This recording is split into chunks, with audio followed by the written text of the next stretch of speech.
Okay. So, would you like to? Yeah. Fitpod with the legend NASA. Take one.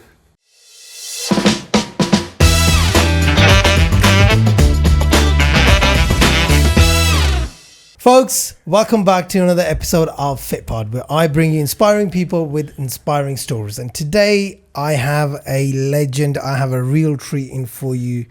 And Jose and Hello. Scott. Scott's been on here before, as you know, a couple of episodes, but he told me about one of his clients and the amazing transformation that he did. And I said, look, dude, you need to kind of get this hooked up. We need to do it. So here we are. Jose, how are you, sir? I'm very well, thank you. Thank you for having me, NASA. First of all, welcome to Fitpod and thank you for your time. Obviously, everybody's busy, but at the last minute, we kind of arranged this and it's happening, man. It's happening. So I'm excited to hear what you've got to say to inspire somebody out there who might be listening and going through some kind of problems in life. Yeah. And I hope that they kind of get that inspiration, get that motivation with your story and what you have to say, and make a positive change in someone's life, man. That's all it's about. Yeah, absolutely. That is absolutely what it's about. And you know, I love the words you're using, NASA, because and I learned this from Scott a long time ago. It is positive, right? And I think too many people see their health as something negative, but if you can move, it's positive. What's Ronnie Coleman say? If you can move it, it's lightweight, and that's a really good way of thinking about yourself.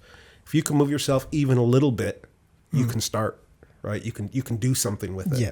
So where did you start, and how did you kind of get into this fitness game? Because obviously, you know, transformation, it takes a lot of time out of your day. You have to be disciplined, motivated, but there's always a start. You know, there has to be a starting point. You think enough is enough. I need to sort something out. So what's your journey? What was your inspiration? How did it all start? Okay. And how did you meet this guy? I'm just about to hand over to him for this for this first part. Well, yeah, I mean, there are two parts to it, right? Yeah. There's kind of let's call it before Scott. And after Scott. Definitely. So one, I've been not fat. I've been obese my whole life, right? So I wear size 32 jeans now. Yeah. Wow. I wore size 32 jeans in the 4th grade. So, bloody hell. right. How do you have to guy. be in what's 4th grade? That's 18? year 4, so that's like 9 years old.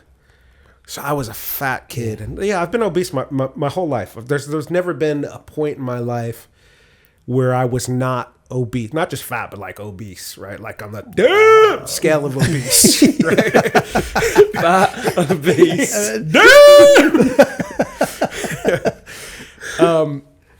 And I mentioned to you in the hallway, and that was perfectly okay with me. There wasn't any demands, you know. Yeah. I'm fortunate, touch wood, that I've been successful in other areas of my life, and it hasn't held me back in that aspect. But there was a point, especially during lockdown. I mean, I remember how it kind of all went, right? I've always been obese, and I got really obese in lockdown. Like I put down like 2 to 3 stone. Like I stopped measuring myself at one point. One, because I didn't have a scale that would measure me. You know, like I was too heavy even for the scales that you can get, right? And then my knees went when I was walking my dog, like fine. And then all of a sudden, that really hurt. And then I couldn't walk. I was just like, it just went just like that. So then I just used that as an excuse to not even do the little bit of exercising I was doing. It was just piling it on. And I'm religious, so I'm going to talk a little bit about spirituality in that, right? Yeah. And it's like that old story of the lady that's on the top of the roof, and there's a flood, and a guy comes along, you know, floating on a piece of furniture, and says, "Hey, lady, you know, come on, I'll save you from the flood." And she goes, "No, thanks. I've been praying to God, and I'm going to wait for God to rescue me." So he goes along, and a guy comes along in a raft. "Hey, lady, you know, get in the raft. We'll rescue you." She's like, "No, thanks. I've prayed to God. You know, He'll rescue me."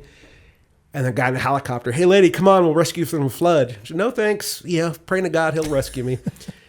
And then she dies, and she goes to God, and she says, "God, what happened? I've been praying to you." And the guy says, "Well, I sent you a guy with a piece of furniture. I sent you a raft. I sent you a helicopter. Like, That's a good story. why didn't you, Yeah. pay attention to it?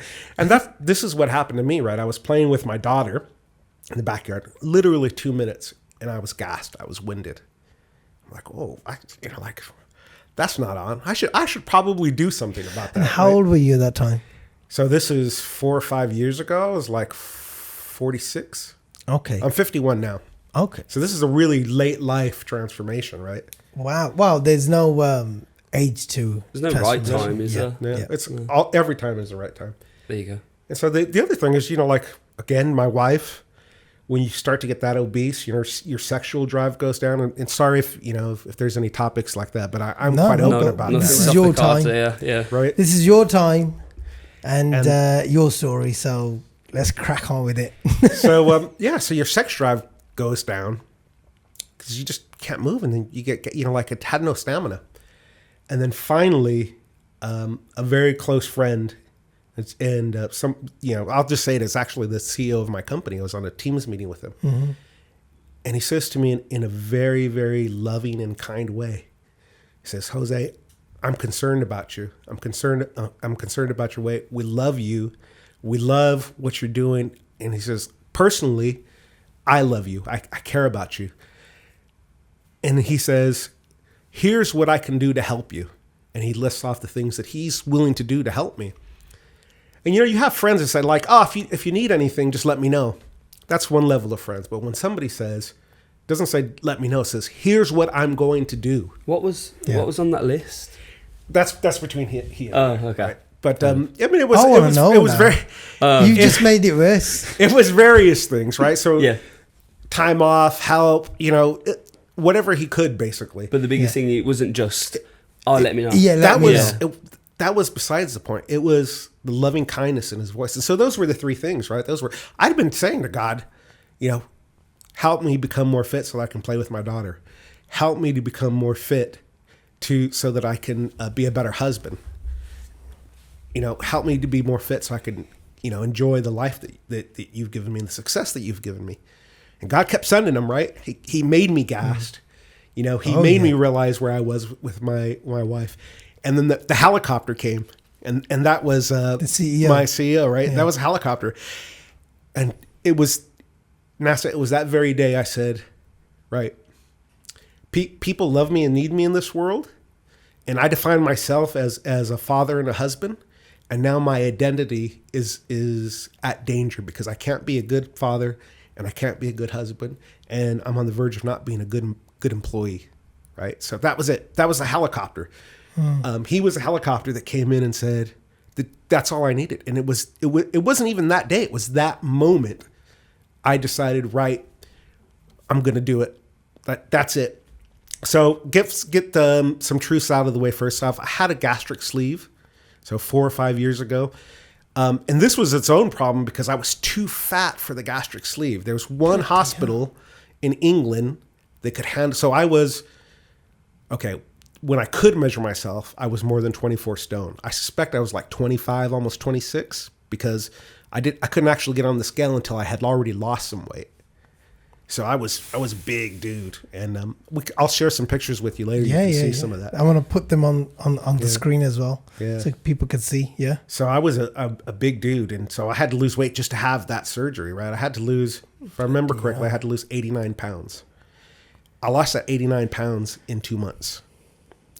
I said, right, what's involved with this? And they're like, all right, once you have it, you'll probably only be able to consume about 900 calories a day. And actually, for the 2 weeks before that, because they want to get the fat off of your liver, so they don't risk damaging that, you're going to have to go on a 2-week diet of 900 calories. I said, right, that's what I'm going to do today. So I did all of that in like 20 minutes. I did all my research, figured out what was involved in it. I'm like, right, 900 calories a day.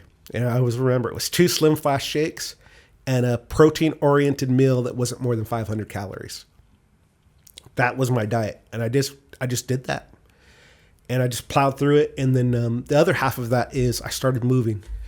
And I couldn't walk. So I was using a mobility scooter and I was walking with a cane. I mentioned earlier, I have a blue badge. I'm technically disabled because I have no cartilage in either knee. and I couldn't move. So I had a blue badge, and I'm right, I'm putting that away. I'm never going to use that again. I decided that day, I'm never going to use that again. I'll force myself to walk if I have to. So my first exercises were just my arms, because that's all I could move. And I told you earlier, if you can move, it's lightweight, right? Yeah. So just this, and that would get my heart going. And then I bought a little pedal thing so I could sit down, cycle, and move. And I just did that just as much as possible. And then I don't know how you are about endorsing people or things, but I used to watch videos, Leslie Sansom's Walk at Home. And it's low impact kind of mixed cardio videos. You can get them on YouTube. And I always remember I started with 5 minutes. Yeah. And within 2 months, I could do about 10 minutes standing up before the pain or the fatigue set in. But I did get down to the weight. I had the surgery. And I don't recommend anybody do this. I'm gonna say that. I'm completely against people getting the gastric band, except for in the extreme circumstances, only because of what I learned after that. And then the change that Scott helped me with.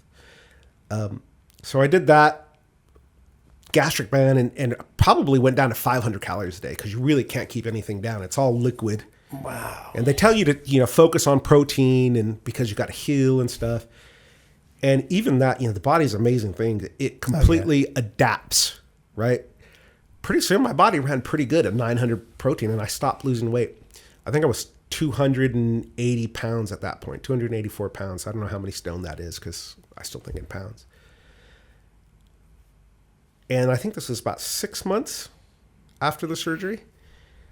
And so I'm having a consultation with the technician, what's the word for him? The specialist who did it.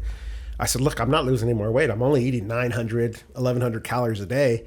I'm super active now. I'm moving, I'm getting up and turning on the TV. And I can walk a little bit more. I'm exercising for 5 minutes, kind of every 40 minutes to an hour. And that's a habit that I still have, actually, to this day. I know I'm burning these calories, but the weight isn't coming off. He goes, how old are you? Okay, you need to resistance train. You need to lift weights. The problem is your body has adapted to those calories, and it has become really efficient at using those calories for the things you're doing. You need to mix it up. You need to change.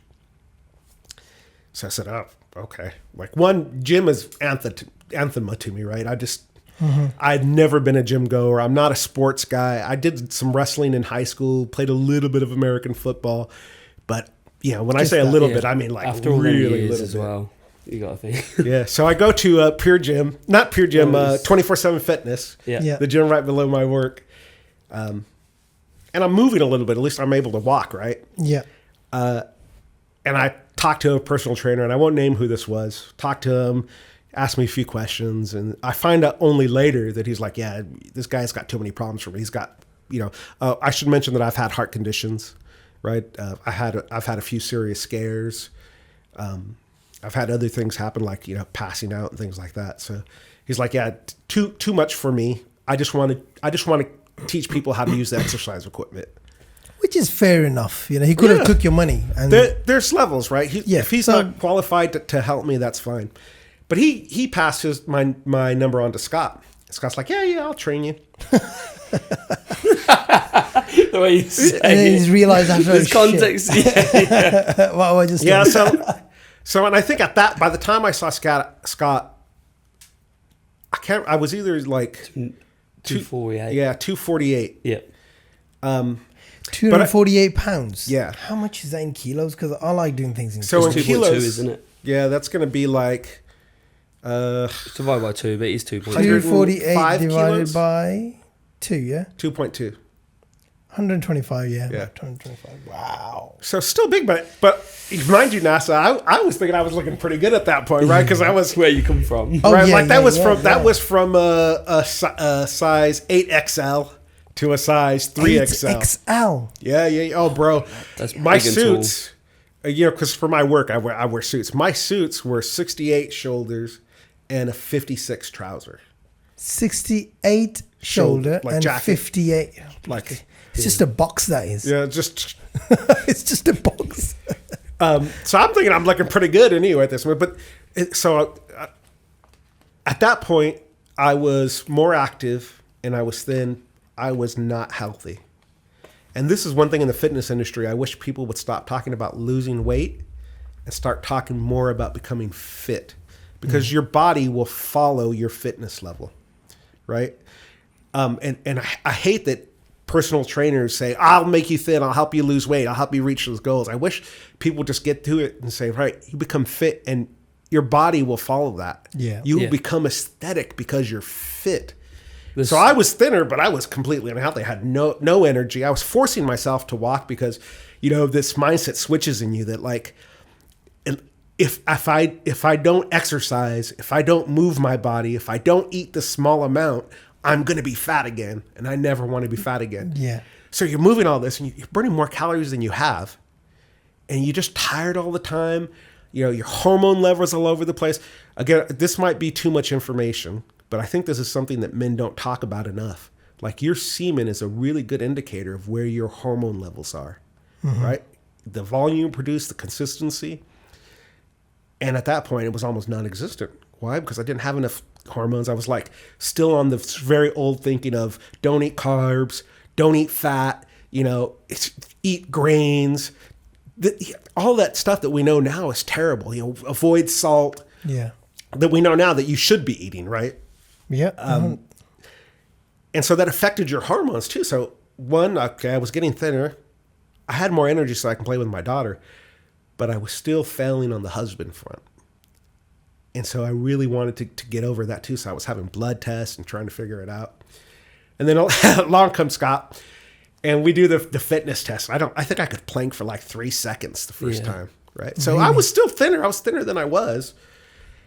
And then it's funny how you realize what this fitness test means and what he's trying to do with it, even though he doesn't explain it to you in the minute. No personal trainer does, right? They just want to see where you are so they can gauge you. And I started working out with Scott, and actually resistance training was the magical ingredient at this point. That, and then Scott helped me with my nutrition as well, right? He's like, what do you mean don't eat carbs? Like, you need carbs to fuel your energy. The reason that you don't have any energy is because you're not eating carbohydrates. And we're like, Atkins, he was like, no, this guy's going to make me fat again. Yeah. it That's does a trained mindset, isn't it? That you did to yourself, really. Yeah, and this is what the wider world, the food pyramid, what the government tells you, right? Is avoid carbs, eat your grains. Grains are terrible for you, by the way, guys. Yeah. So I hate to break it to you, but like I went through a brown rice phase. It was terrible for me. And so you started working out, and actually resistance training. We all know this now that doing like lifting heavy weights gives you a short-term testosterone boost. Yeah. You do enough of it, you start getting enough muscle, your testosterone production starts to kick back in. Magic ingredient, man. Like it was like being a teenager again. You wake up with morning wood again. Yeah. Yeah. Right. Lying. So that was the thing, and it was that. And so Scott does, I think, almost unique for a personal trainer, is he has check-ins and holds you accountable, right? Most personal trainers are in you with the gym, don't want to hear from you again until you come back into the gym. Scott does check-ins. So it's good that he does that, because a lot of people did that. I have never needed that myself, right? Because I remember sending Scott a video saying, look, I'm always accountable to myself. I might lie to you and I might lie to somebody else, but my own personal morals are I never lie to myself. I'm always Because you can't. I'm always completely honest with myself. That's your standards as a person. That reflects in your professional life as well. Yeah. So I never actually, I appreciate that he does it, but it's not something that I ever needed, right? If I said, Scott, I remember he'd say, right, on your rest day, you need to have an active rest day, 450 calories. Want to see by your Fitbit or your thing, you're going to burn 450 calories. I'm like, piece of cake. I'll show you. I've been doing that for the last 3 weeks, man. I'll send you a video of it. No problem for me. If I say I'm going to do it, I'll do it. And he just worked me up. And the problem was, one, I was still big for some of the machines, so we couldn't do some of the exercises. I was completely weak, having been on like such a low calorie diet, affected my energy. And like, I mean, you lose weight that fast. And I lost the majority of that weight within like 9 months. Mm-hmm. You lose muscle. So what little muscle I had was gone. I remember just going to the pre-gym. I had trouble opening the door. I was that weak, right? Really? Yeah. I was like, crash diets are terrible, right? Oh, they are. Like when you lose weight like that, your body doesn't care where it's going to lose it from everywhere. You're going to lose your hair. And that happened to me, by the way, as well, too. You're going to lose fat. You're going to lose muscle. You're going to lose energy. You're going to lose stamina because it is a small. See, that's a big problem. Like when people say, yeah, lose weight. And they go on these mad diets, like juice diets and this diets but yes, you do lose weight, but you look weak. Fat? Yeah, but you don't get healthy. Yeah, you look weak. Yeah. It looks horrible. And are you losing weight or are you losing fat? Like, it's two different things. To do it in a measured way is gonna help. Just not exclusively, but play a good fair role in making sure not too much muscle is tapped away at.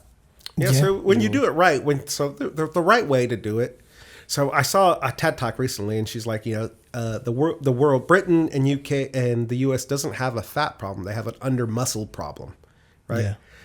So my advice now to anybody who's starting this journey is before you touch your diet, just move more. Try to burn 500 extra calories a day. Yes. Instead of taking 500 calories out of your diet, put 500 calories worth of exercise back into it as a start. And once you start doing that, your body kind of starts to become attuned to how much energy you're doing, and then maybe address your diet, right? Then address the kinds of fuel you're doing. But the easiest way to start let's say a fitness journey, and if you want to say fat loss or whatever, it's just move more, right? If I think back at the start. No one's actually said that, No one's actually said that. They always talk about calorie deficit. No one's actually said, okay, eat what you got to eat, crack on with that, but let's train more, let's train harder and burn more rather than taking things out. That will help maybe later. Yeah, I mean, you like the most scary part for people, like walking into a gym for the first time. Oh man, that is frightening. And again, being a fat person, you think, well, fuck, everybody's gonna be looking at me. You think, oh, here's this big old fat dude, working out. What's he doing in here? The canteen's that way, buddy. Yeah. In reality, these things go through that's what happens. Yeah. But I really respect and have a lot of respect for overweight people in the gym, and because they've decided to change their life, and what more can demand respect. Yeah, it's hard, isn't it? As a PT, I feel the same. Like, look at them in that way, and I'll even be like, all right, or a nod. But as the fat person, you're probably not going to think that. Do you know what I mean? I'm not saying I only say hello to overweight people, but I mean, you do want to go around and just be like, great job, keep it up. It's going to be taken in different ways, though, isn't it? Well, and that's not nice. This is what I've learned from Scott is I never criticize how somebody's working out of the gym. Yeah. I mean, even though I know more about form and what you're trying to do, if you just want to go over there and blast out reps, if you want to put your whole body into it, I always think, man, at least you're here. Oh yeah, right. At least you're here. And everybody has different fitness goals. Not everybody's a bodybuilder, a power lifter. Not everybody's a runner, a track star. Some people just need an excuse to move. And man, at least you're there moving it. Yeah. So I always recommend anybody who says, like, Jose, how can I do this? Just start out moving more. And then you simply can't outrun or out exercise a bad diet. That's never going to happen. Mm. But an easy way to be in a deficit is just to burn 500 more calories a day. Right. So for me, that's walking about 3 or 4 miles, not at a brisk pace. It's a normal walk. I know I can burn about 400 calories, and even if it's not accurate, it's something. Yeah, that's a really good place to start. But where was I on this? Oh yeah, so working out with Scott, I did 2 sessions first, 2 sessions a week, and then I went up to 3, and my goals start shifting and becoming a little bit more fit. And then I'm complaining to Scott. I'm like, I've got no energy, right? I'm working out now. Yeah, the weight's coming back off, but I got no energy. He's like, you don't want to hear this as somebody as formerly fat person. He's like, okay, let's look at your nutrition. How many calories you're consuming? I think at that point I'd got up to like 1,600 calories. And for me, that was hard to get up to 1,600 calories because my mind had completely shifted away from food, right? Yeah. I got to this point with mindset where I didn't want to eat. And any little niggle I felt in my stomach, I would use as an excuse not to eat. Yeah, that's it. End of the world. Yeah. I'm going to get fat again. I Yeah. don't want to wake up fat. No, it's I've been there. you got to eat more. I'm like, what do you mean I got to eat more? He's like, yeah. So he's like, put some rice back in your diet, right? Like put 2 cups of rice back. I'm like, you fucking crazy. There's got to be a different way to get more energy than eating more. It's like, you got to eat more. I'm like, okay, I'm going to try it. And it was spot on. And actually, because at that time I was still focusing on protein. For a bit, wasn't it? It didn't just happen overnight with, with the sleeve in place and stuff. Like it was a... No, but one with the sleeve, and this is why I don't recommend it, because the sleeve takes out all your options. It makes it so you can only eat this much food. Right? That's horrible, that is, It's a bad Imagine way. the quality of life. I mean, I was obese enough to say, yeah, I needed something desperate like that. But not everybody is 24, 25, 26 stone. Some people are 18 stone still getting the sleeve. And actually, if you just move more, yeah. And you like everybody knows this, nobody wants to admit it when you're fat. Eat less, exercise more. Job done. Job done. Everybody, and me for 46 years, I was waiting for the magic pill. I had fen when that was thing, and all that did was make me shit more. Right? It didn't really do anything for me weight-wise because I was still eating terribly. But Scott's like, okay, let's look at here's what I want you to do, Jose. I want you to try so the whole, like 1 gram of protein for every pound that you have, right? You're going to have to eat. That's a lot of protein there. 240 grams of protein, right? And then I was sacrificing carbs and fat, and I still had this no fat thing going on in my head. So he said, right, we're going to do 1 gram of protein for every pound you have, half of that in carbohydrates, and probably 1/3 or less of that in fat. Yeah. And that's shifted over time, but that was a different mindset. And so I started eating, and I always eat my protein first because that's the most important thing for me because I work out 5 days a week, right? For me, I need that protein. And then I eat my carbohydrates, and fats just sits in there, right? I cook in fat and olive oil and all that stuff. So we got that, and it started going up, and then you're getting more energy and you're getting more fit. But there are swings in between that because my hormones were all over the place and because my diet wasn't steady. I remember breaking down once because I went to a restaurant. I was in a session with Scott the night before I'd gone to a restaurant, and I had a dessert, and I felt terrible about it.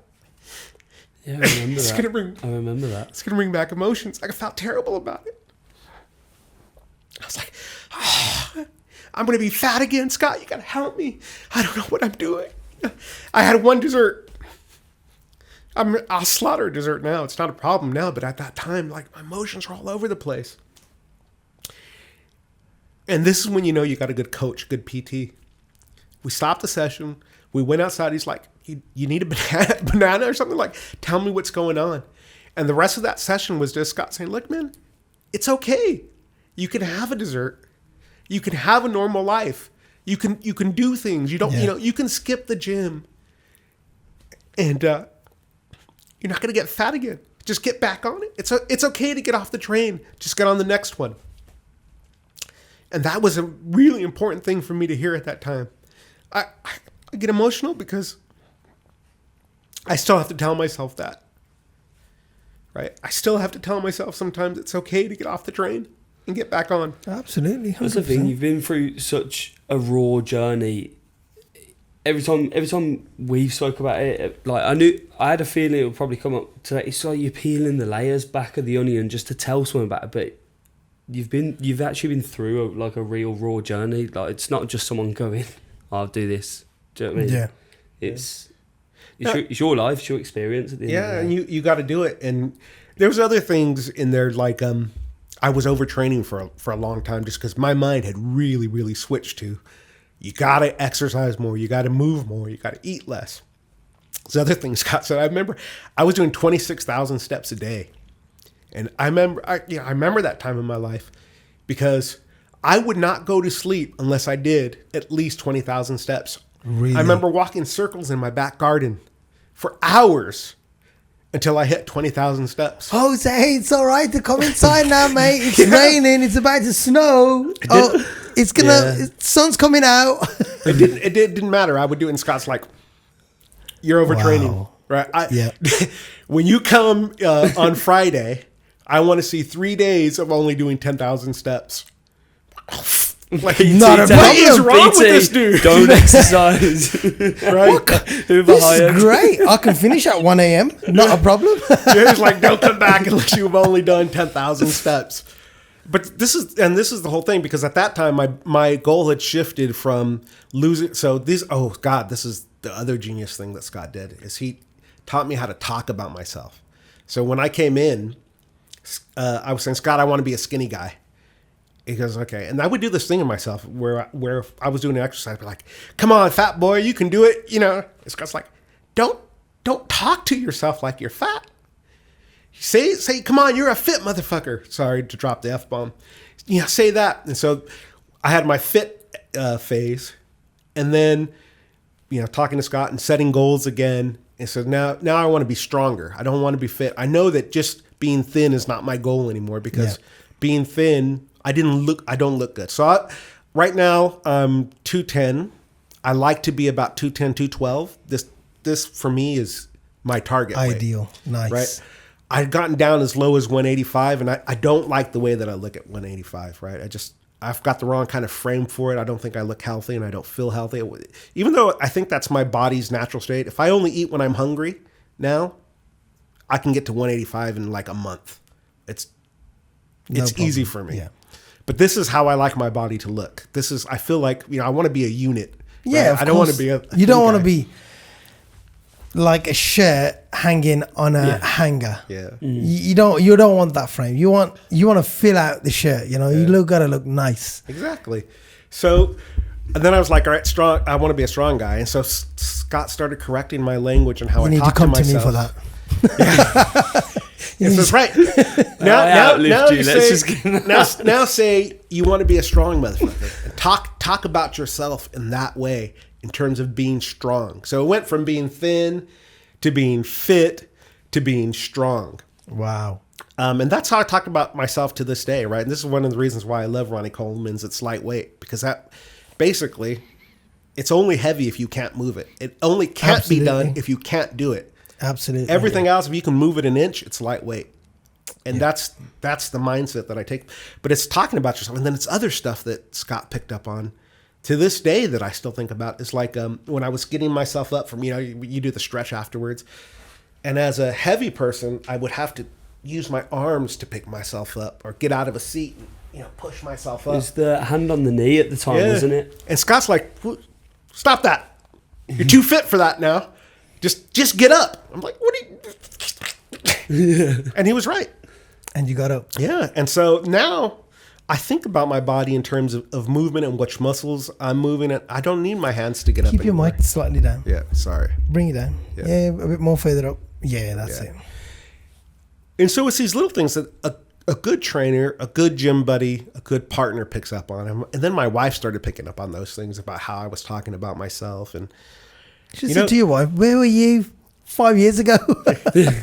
Why did she say all of this 5 years ago? She was there. Yeah, I'm fortunate that my wife loved me at my biggest and loves me the same now. It's very, very fortunate with that. Awesome. My wife had always wanted me to lose weight. She'd always talk to me about it, but she never pressed me about it because she loved me anyway.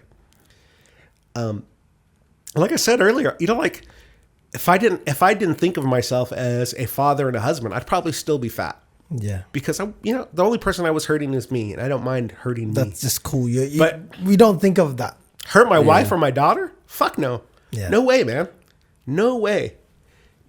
And so it just changes, and it's like dialing that in, and then even after I stop using Scott on a regular basis, I still do like check-ins with Scott. I'll still book a session if I think, I've got a different fitness goal, or I want to figure out how to do this better and this muscle's better. So I still, probably once every 3 months, I might book 2 or 3 sessions. And the frequent, just touching the frequent DMs of, come on now, that's lightweight, baby. Yeah. Coleman gifts. I criticize his form now. I'm like, dude, you definitely had So 2 more in the tank on that. So now you're his PT. Yeah. Nice. But this this is what it is. So Scott, and then I was still overtraining because I was doing lots of sets, right? I was doing like 4 or 5 sets of things.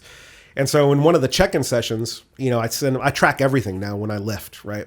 I'm not a bodybuilder, but I track everything like I do with the bodybuilder. It's easy for your progress. Yeah. I mean, last year when I was doing my transformation last year, I was tracking everything. And I remember you had that.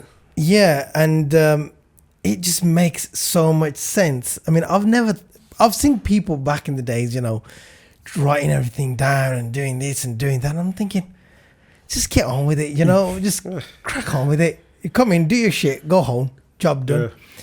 But when you do that, you can't go back to see where you've come to. Yeah. But when I started doing that, and honestly, it made so much sense. And I was enjoying fitness a lot more because I could see that increment in weight of 2 kilos here, 5 kilos there, 6 kilos there.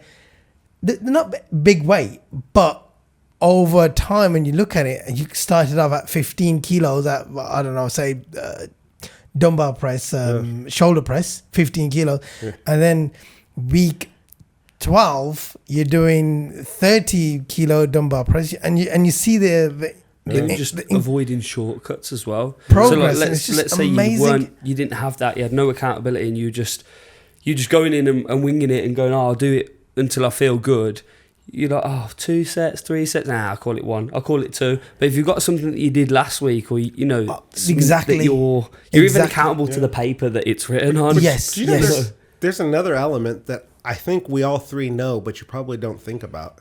It's like and this is what it is for me, because again, I'm not a bodybuilder. I want to put muscle on. I still want to be this size, but I want to change some of this fat for muscle. The element that you guys all know that you're not mentioning is that when you start to get into your target area, it's hard to see progress on your body. Now be honest, NASA, you have looked at yourself in the mirror and thought, have I had any improvement in the last 3 months? I say that to myself every morning. Yeah. That's the problem. Right. So we all have this. But the thing is, when you track it, even if you can't see it in yourself, and it's because at this point it's slow, right? At this point, incremental, an inch takes it's slow. You don't see it in yourself, but you can look at your logbook and you can see the progress. You can see you've put on, that your bench press has gone up 10 kg. And so for people who are in their target range, sometimes that is the only progress that you see, because, I could lose 2 kg, 3 kg now and still wear the same trouser size and not really see a difference in that.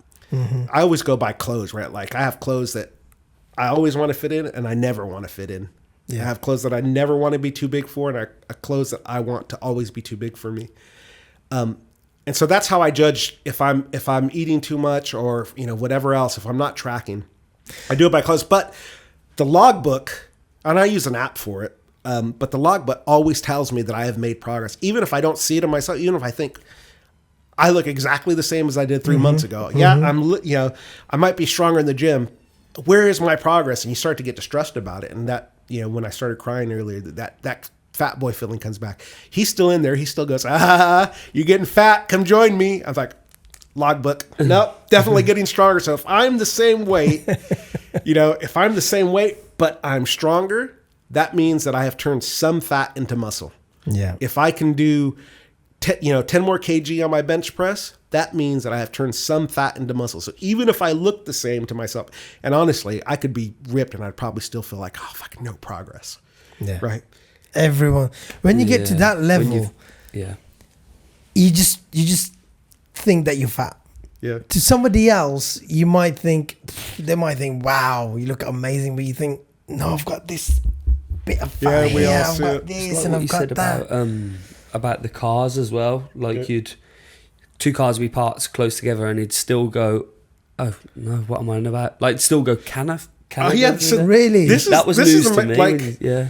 Yeah, so there's some things about having been obese my whole life that are still with me. Like, one, I still get nervous when I go clothes shopping because I think they're not going to have anything in my size. Even though I'm like Mr. Average size right now, like, 32 and a medium or a large top. Perfect. That's like everybody has that, right? Yeah. I still get a little bit nervous. I go in the shop, I think they're not going to have any clothes that fits me.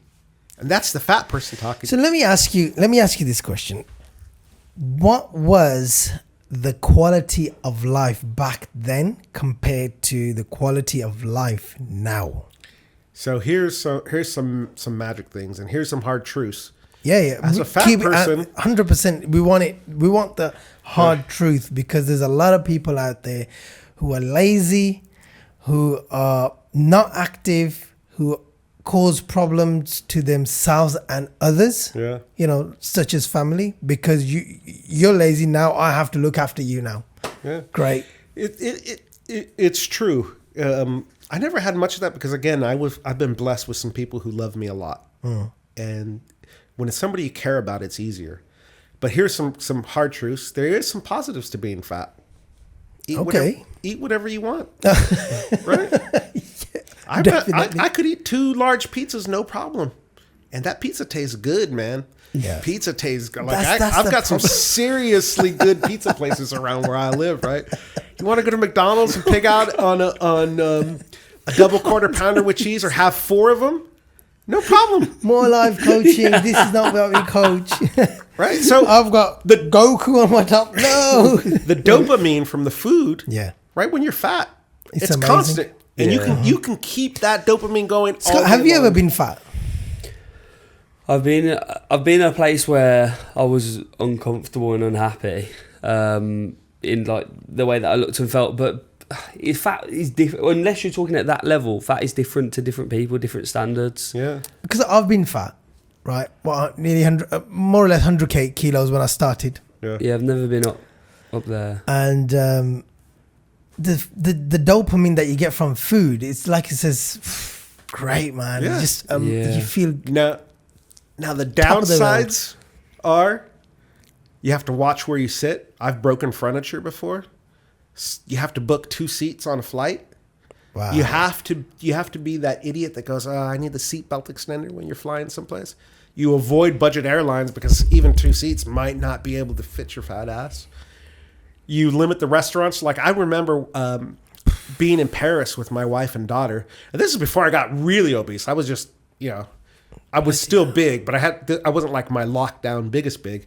And walking through Paris and thinking, we can't go to that cafe because they have arms on their seats and I won't be able to fit into that. Quality of life is terrible, right? It limits what you do. You don't want to go on a long walk because you can't. You're going to edit and you're sweating. Like I remember going to business meetings and the meeting was on the 1 floor up and think, fuck, I hope they have an elevator because I don't know if I'll make it up those stairs. And if I do, I'm going to be sweating and out of breath. Yeah. Right? These are small things, but that affect you. I mean, these days, and I'm not going to flex on this. I'm not going to brag on this. These days, NASA, Scott, I can eat whatever I want. Yeah. Not all the time. Look, you have to brag about it because you've done the hard work. So why not show it off? Yeah. It's a positive showing off that. It's not just you are trying to put me down or he down. No, you are praising yourself because you've been through that hardship and you've been through that quality of life where you couldn't do anything. And now that you've done all of that hard work, why not talk about it? It's so important because I think a lot of people get into the place where they're like restrict, and they think that a diet's going to be forever. But now you've built the muscle and you've got that balance on activity and you're enjoying it. You are right. So here's the thing, man. It's like you can blast about it. You can talk about it and be proud about it. You know, how many people would do what you've done from 300 pounds or something? I don't know. 400 pounds. Oh, sorry. 400 pounds. Over, probably not quite 200 kilos. I don't even have 400 pounds in my wallet. But here's the genius thing about regular exercise, regular movement, and putting muscle on is that you can come off of the train, and you can really come off of the train. Yeah. And within a week, you're back on the train and you're fine, right? I could eat a 4,000 calorie meal. I could have a 4,500 calorie. Actually, I could have a lot more. My maintenance calories are about 3,500 now, just because I'm lifting 5 days a week. And I'm of the, if I'm not out of breath, completely strained when I've done a set, I need to put more weight on it until I am, right? That's Wow. that's how I lift. That's lovely. That is. I lift, and I need that 2 minutes after I've just done a set to like. I've taken it, right. Like Scott taught me to train to failure. Yeah. And failure is different for everybody. Mm-hmm. But when I fail, that bar is not going to move. There's nothing that's going to make that go. So sometimes I'll go within 1 or 2 reps of that. But my 1 or 2 reps of failure now was 7 reps when I first started, right? Because this is the other thing. When you do in the gym, you don't know what your sense of failure is. So you fail before you actually fail. Yeah. Yes. Right. But now, like, I take it. Every set's like, and I only do 2 work. I do a warm-up set and 2 hard working sets. Yeah. And sometimes if I'm feeling good, I'll do a back off set, but not always. Yeah. Right. So, but that's the thing. Is like, I can go out to dinner with my wife now, and I'm not looking at the low calorie menu or the hard health. Fuck all that shit, man. I'm having the lobster thermidor. And I might not eat it all, but I can eat it. Whatever you want. Yeah. If you want to eat all of it, you can eat all of it. Yeah, and I just know. Okay, you can't do that all the time. You cannot. Yeah. You Let's just cannot put that out out exercise there. it. But unless you're on gear, you're going to. You have to come back. But I have this thing now where it's like, at least 15 meals are absolutely on point. They're high protein. I'm hitting my carbs. I've put more fat back into my diet just because my joints feel better. My testosterone is better. My semen has a better consistency about it. It's a measure of health for me. I feel better with that. I know that my hormones are more in gear when I've got a little bit more fat. I'm doing about 100 grams of fat. Yeah. They're very essential for That's reproduction. Yeah. So I know that all that stuff is in order now. And so 15 to 17 meals, absolutely on point. It looks something like chicken breast or lean steak, rice, some form of veg or greenery, probably cooked in olive oil, eggs in the morning, cooked in butter because I want a little bit of that fat in there to help me through the day. 15 meals are like that, right? And I'll usually have a heavy meal like red meat at lunch. I try not to have red meat at dinner because then I don't sleep very good. Because your body still takes a lot longer to digest red meat. Yeah. And then it's like I'll have fish or chicken breast in the evening with rice and vegetables. 15 meals a day are like that. Clean, yeah. 3 to 5 meals, whatever I want, right? And usually that's if I'm out with the wife, we'll go out for a curry. Yeah, like I'll have some extra bread, or I'll try the different things. Like I'm really addicted to mogo right now, which is like a cassava. What's a mozo? It's a cassava. I think it's from Kenya, Indian. Right. It's cassava. They do it in a spicy thing, but anyway, I'm sure it's got loads of calories because it's fried and it's starchy. It's nice. Because it's nice. But I'm I'll sure eat it's it, got shitloads of calories in it. Yeah, or if I want a cheeseburger, like if we're stopping and my daughter wants a Happy Meal, and I'll eat a cheeseburger. It's fine, and then you just get back on the train. Then you get 15 more meals that are It's absolutely amazing clean. how, like, where you started your journey from, and how you couldn't eat this and you couldn't eat that, and it kind of reflected in the way you were talking about it. And now, the way you're talking about, I'll have a cheeseburger, not a problem. I'll have this, not a problem. Yeah. It just changes just by listening to you. You are in a place. I mean, I've only met you for 49 minutes, right? And already it just feels like you're in a place that you've never been before. And it's just, you're absolutely loving it.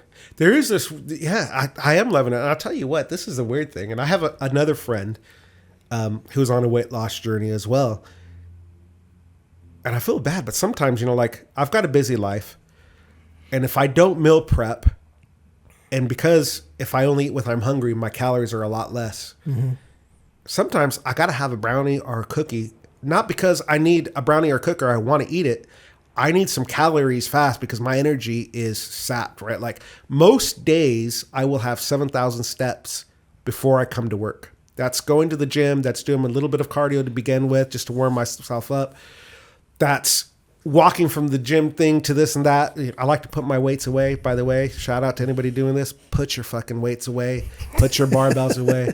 100%. Okay. It's Okay, Jose. It's If you say so. there is a danger about that I'll talk about. But like, but I'm like, and I still do stupid things I probably shouldn't do. Like, I will go get weights from the other side of the gym just to walk and go get weights to get those extra steps in, right? Bloody hell. Even if there's That's like 25 saying plate here, something. That's some That is- dedication to the steps. if there's 25 plate here and there's a 25 plate on the other side of the gym, I'll go to the other side of the gym and get it. I'll just pick it up from you. But I feel good if I have 7,000 steps when I go to work, right? Because at work, I could be locked in an all-day meeting, and then I might not get an opportunity to go outside, and I take a walk.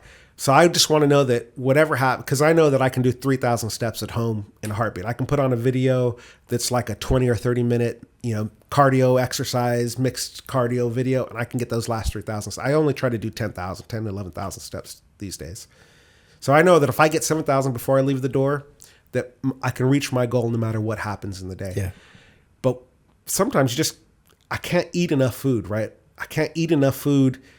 If I'm in a meeting all day and I don't get a chance to eat anything for 8 hours, my energy level is sapped because my breakfast was probably 500 or 600 calories. And so by that point, I like to work out fasted. So I work out first thing in the morning. I get up at 4. I'm usually at the gym by 4:30, 5 o'clock. I work out fasted. I work out hard 5 days a week. And so when I hit that 7,000 steps, I've already burned about 2,000 calories in that day. What gym are you at now? So I go to Pure Gym. Here, the one in Sutton. No, I go to the one in Wolverhampton. But I belong to Pure Gym because they have a lot in the area.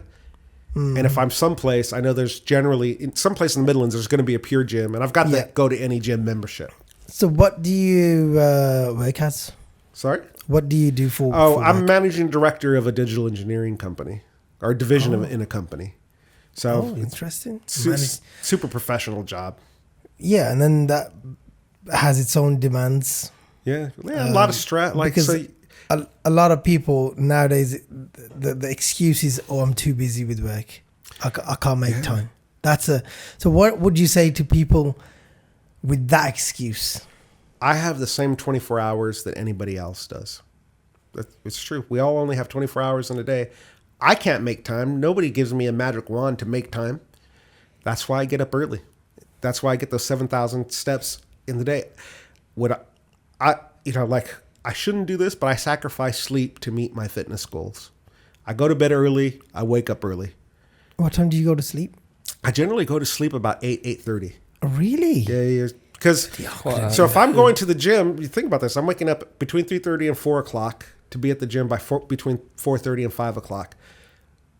I hydrate very slowly in the morning. So in the morning, my routine when I wake up is take a glass of water, take a pinch of sea salt, put it in there because the salt, helps get into your muscles. Squeeze some lemon in it. I'll drink that slowly over 10 or 15 minutes, just slowly hydrating my body.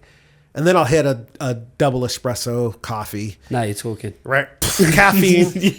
And then my goal I is thought you were going to say, then I hit 2 scoops of pre-workout. No, I do. So supplement wise, I don't even do creatine anymore. I do a multivitamin and I do ashwagandha. I was going to ask you if you do any steroids. No, I stopped because I stopped doing the creatine over the summer. And it's just one more thing to remember to do. Yeah. And actually my workout ethic, I'm going to push to failure anyway. So I just don't feel like I don't need the extra thing. I'm just going to eat right, and do the minimum and just as far as supplements and all that, because I'm not a bodybuilder, right? I don't need BCCAAs or all that other crap. I just want to be a fit dad in my 50s who can do more pull-ups and push-ups than the next dad.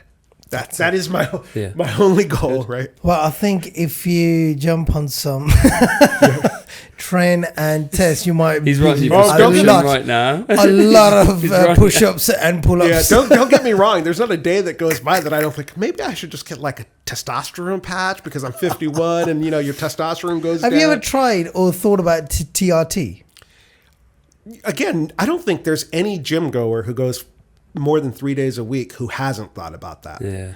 But it's a different goal, right? So my goals drive what I'm doing. My goal is to play with my daughter. My goal is to be a good husband. My goal is to be a good executive. My goal is to never have to tell people that depend on me that I can't do something. My goal isn't to be the biggest guy in the gym. And actually, for being a commercial gym, Pure Gym's got a lot of jack dudes, especially at that time in the morning. Anybody going to the gym at 4 o'clock, 5 o'clock, they're there for a purpose, right? Very few people are just there because they look good going there. Like, there's a lot of jack dudes who go in the morning. I'm never going to be the biggest guy unless I go on a lot of steroids, right? So that's just not what I'm about. I want to be go through phases strong. with it anyway. Like, I think, you know, when I did natural, by the way, UK DFBA, natural men's physique. Let's just get that out of there. Whatever. when I did that, there was a lot of days, day after days, and I was working with a different business coach, and there was a lot of business owners that were all like juiced up and stuff. So I was in the environment, I was competing as well, and there was a lot of days I was like, oh, I could just do this, or I could just do that, or I speak to someone, but it never come to fruition because I'm a bit of a pussy, to be honest. Like, I'm just scared when it comes to health, because I'm diabetic. I'm just scared of it. So, but then if you ask me now, I didn't have that same mindset. Like, now I'm a lot more focused on my coaching business, where I want to put all my time, effort, and training is like there to like break up the day, feel good, and grow and like look good and feel good and all the rest. But I just feel like you go through different mindsets with that kind of stuff. And Did to you make come a back decision, from the gym just now? Yeah. What did you do? But tell the truth, Scott. Did you just do does a day go arms? by where you don't think about it? I don't think about it now. Really? When I I was still do every day, man. really. What about TRT? TRT, trend, human growth thing, testosterone. I do think about it. I tell you what. So, like, my current goal is to do 100 kilogram bench press 10 times, right? So I can do 7. You get I can there do naturally. 8. If I carb load, I can hit 8. Yeah. Right, and I just think, just a little testosterone It's patch. within reach. It's so close. I can, I couple of do weeks get and jealous you of the guys who are on gear at the gym, because you can always tell, because they're the guys who can do like super and giant sets, and they're just, they're just fucking, they can. You do see pound them, it out. and it makes your mind wonder a It bit. And I'm makes sitting there you going, feel like shit. it It makes does. you think, what is the point of all of this? Because I can hit 8 on that 100 kg, but those last 4 are like, I am eking those last 4. Like, I am fighting for every single one. Those guys are just. But saying that, But you might do that Yours- with 60, and someone's going to look at you and be like, oh, he's just blasting out 60 and I'm on those last 4 like that. He must be on juice to do that. That's what everyone's looking at the person with a... Yeah, I guess there's that. but then easy come, easy go. Yeah. When you're Yeah, on you do juice, see it. Like, look at Ronnie Coleman now. value. yeah, when you're on juice, everything's easy. But it's as soon as you come off it, after a couple of months, you've gone back down. But if you go up there naturally, you're staying there a lot longer than anyone else. Yeah. So here's the thing, right? Here's what I've noticed. So here, I have 2 goals now. Like, I think about going on gear all the time, just because I would like to be able to lift more. I'd love to be able to be stronger.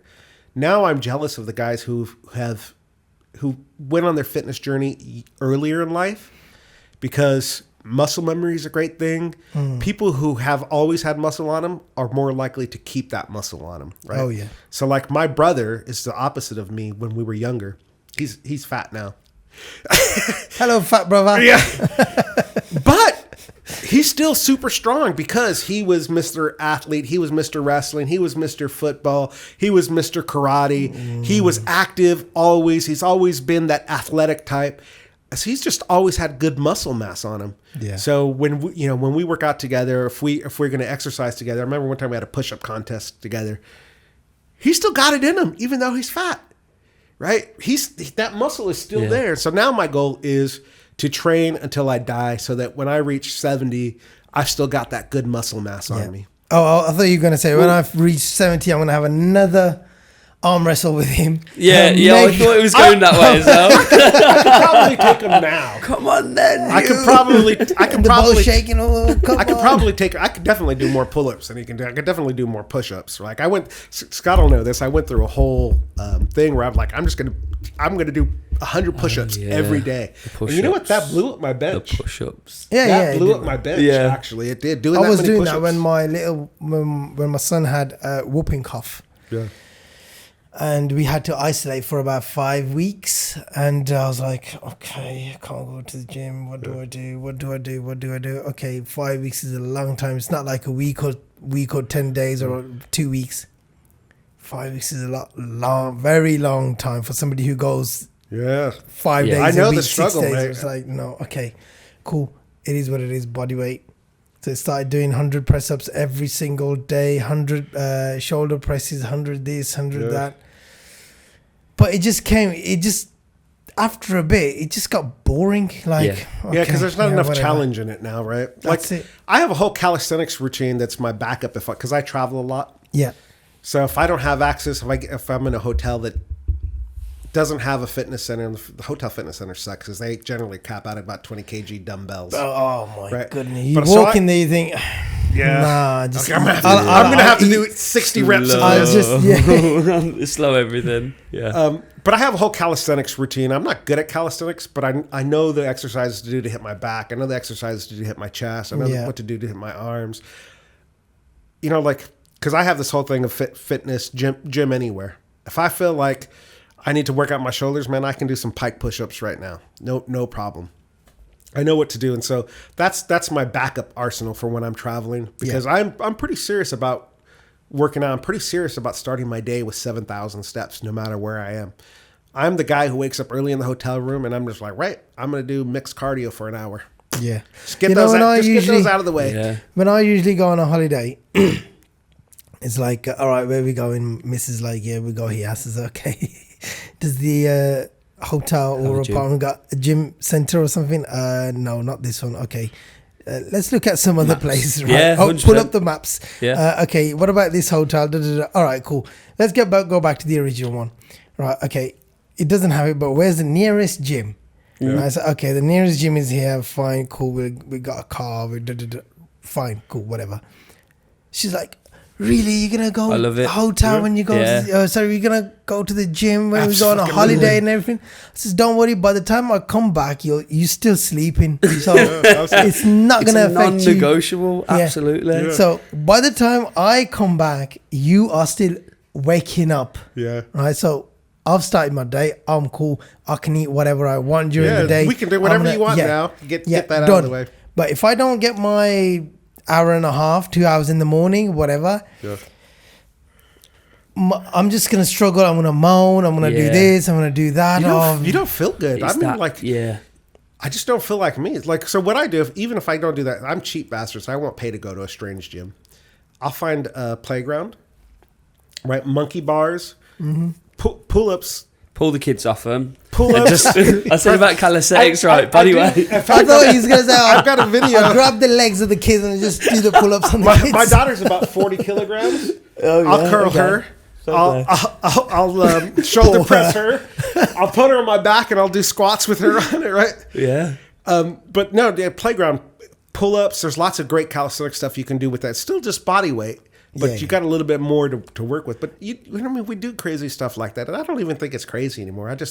It's a must. It's that holiday come up after you've trained. Like a holiday pump is the best pump. Yeah, I just feel that. But I don't know if you guys find this, but even rest days, because you get up at 4 o'clock, 3:30, 4 o'clock every day. Your body just does it. Even if it's a rest day, even if you don't have any meetings that day, get up. So I'll be sitting on the sofa.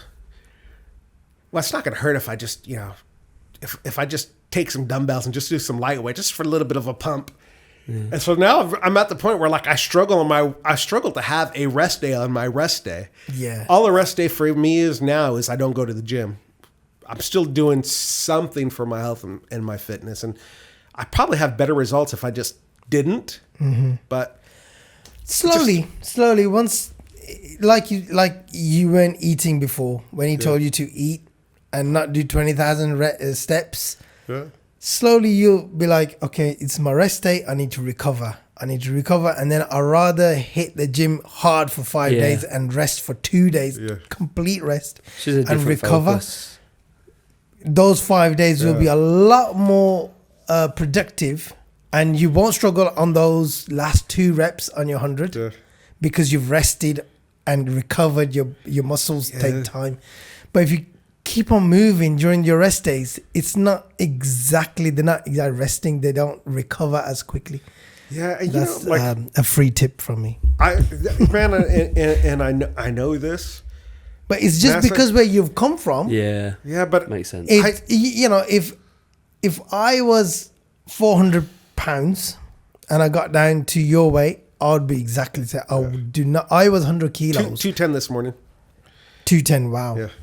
Look at that. Just half cut that the bit. weight. You Just know. cut that bit. No. But see, when I was 100 kilos. I don't know what's that in pounds.